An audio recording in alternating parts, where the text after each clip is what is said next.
Hello and welcome to the channel. तो आज हम बात करेंगे सिपरी की, जो अपनी रिपोर्ट में बताते हैं कि वर्ल्ड में कितने न्यूक्लियर वॉरहेड्स हैं। इस रिपोर्ट में दावा किया जाता है कि चीन के पास लगभग 600 न्यूक्लियर वॉरहेड्स हैं, पाकिस्तान के पास 170 और भारत के पास मात्र 180 न्यूक्लियर वॉरहेड्स हैं। वहीं रूस और अमेरिका लगभग 5500 न्यूक्स के साथ इस लिस्ट को टॉप करते हैं और वर्ल्ड से ह्यूमन का नामो निशान मिटाने के लिए काफ़ी हैं। तो अब आप ये पूछेंगे कि क्या इंडिया, जहाँ दुनिया के सबसे ज़्यादा लोग रहते हैं, वो सच में सुरक्षित भी है?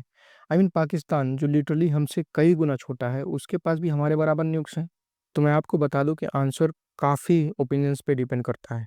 हमारी पॉलिसी मिनिमम क्रेडिबल डैमेज की है, मतलब कम से कम पर विश्वसनीय नुकसान, ताकि दुश्मन हमला करने से डरे।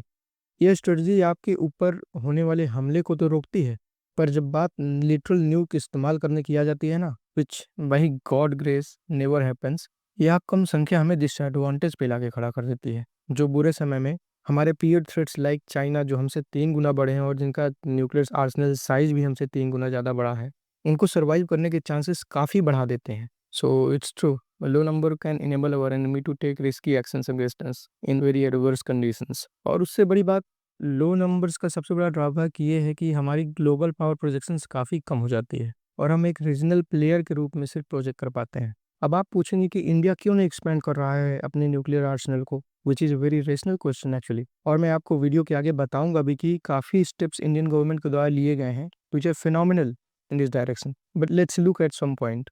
फर्स्ट वन इज, सिफरी सिर्फ एस्टिमेट करती है, एक्चुअल नंबर इंडियन गवर्नमेंट अपने न्यूक्स के कभी नहीं बताती है। तो हो सकता है कि एक्चुअल नंबर जो इंडिया के पास हो न्यूक्लियर वारहेड्स का, वो काफ़ी ज़्यादा हो। दूसरा, इंडिया के वारहेड्स काफ़ी ज़्यादा एडवांस हैं और उनकी डिलीवरी सिस्टम्स काफ़ी ज़्यादा मॉडर्नाइज्ड हैं कंपेयर टू पाकिस्तान, जिन्हें इंटरसेप्ट करना इवन चाइना के लिए भी काफ़ी मुश्किल है। और तीसरा, इंडिया उन चुनिंदा देशों में है जिनके पास न्यूक्लियर ट्रायड है, मतलब हम आकाश, समुद्र और जमीन तीनों जगह से अटैक कर सकते हैं, चाहे एनिमी में पहले ही हम पे क्यों ना अटैक किया हो। चौथा, अमेरिका ने न्यूक्लियर टेक्नोलॉजी की दुनिया में सबसे पहले बनाई थी और बाकी देशों ने या तो उसे चुराया है या तो अमेरिका के मदद से बनाया है, एक्सेप्ट इंडिया जिसने खुद से ऑन ग्राउंड इस टेक्नोलॉजी को बनाया है।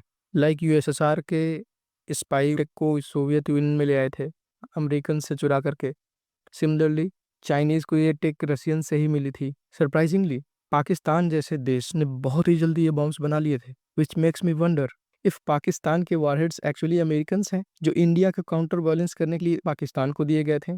क्योंकि इंडिया का न्यूक्लियर प्रोग्राम काफ़ी इंडिपेंडेंट था, इसलिए इंडिया के न्यूक्लियर फुटप्रिंट को भी ट्रैक करना काफ़ी मुश्किल होता। And that's why nuclear warheads estimate for India is not real. और पांचवा सबसे इम्पोर्टेंट है कि न्यूक्स डेवलपमेंट और maintenance is extremely costly.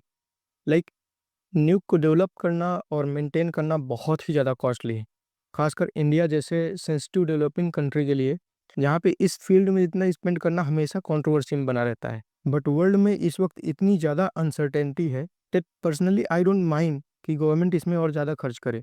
Development एक पहलू है, पर उसका दूसरा पहलू सिक्योरिटी भी तो है। इससे कई गुना ज़्यादा खर्च तो बेकार की फ्रीबी स्कीम्स में ही चला जाता है, लाइक लाडली बहना एंड लाडली भैया।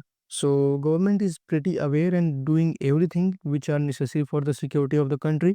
Of course, world bina nukes ke would have been very better place, but nukes are the reality and they pose a significant threat to the humanity. So आज के video में बस इतना ही। Thank you and please subscribe to the channel if you like the video and may everything goes great for you. Thank you.